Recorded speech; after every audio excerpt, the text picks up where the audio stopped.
20 বছরে আমি অনেক কিছু শিখেছি, আর এই শেখার জন্যই আমি চেন্নাইতে গিয়েছিলাম।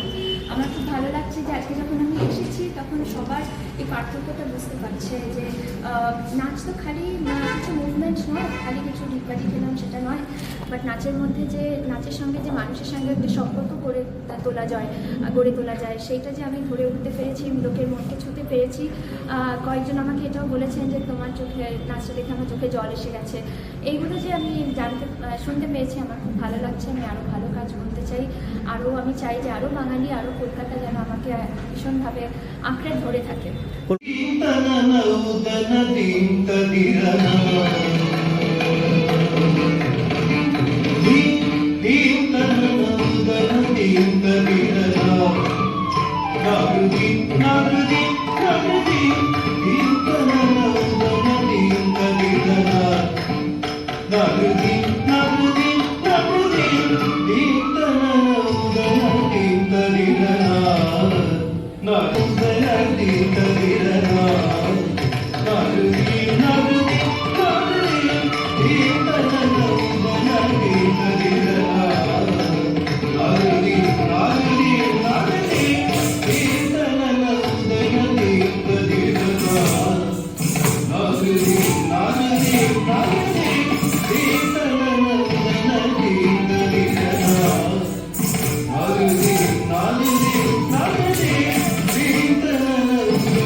আমি বলবো যারা এসছে আমার ভালো লাগলো যে তারা অন্তত দেখতে পেলো, আর যারা আসেনি আমার মনে হয় তারা মিস করলো।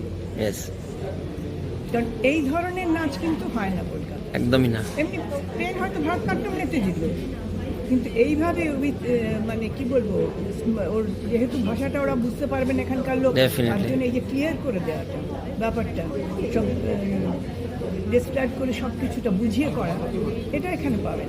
এই অল্প সময়ের মধ্যে এত কটি নাচ এবং লাস্টে নিজের দেশকে বন্দে মাতরমের মধ্যে দিয়ে তামিল একটা নৃত্য করা, একজন ভারতীয় হিসেবে, একজন বাঙালি হিসেবে, বাঙালি কন্যা হিসেবে দিদি বলছিল যে নিশ্চয়ই 1000 বার 100 বার বাঙালি এবং ভারতীয়, সে বিষয়ে তো কোনো সন্দেহ নেই।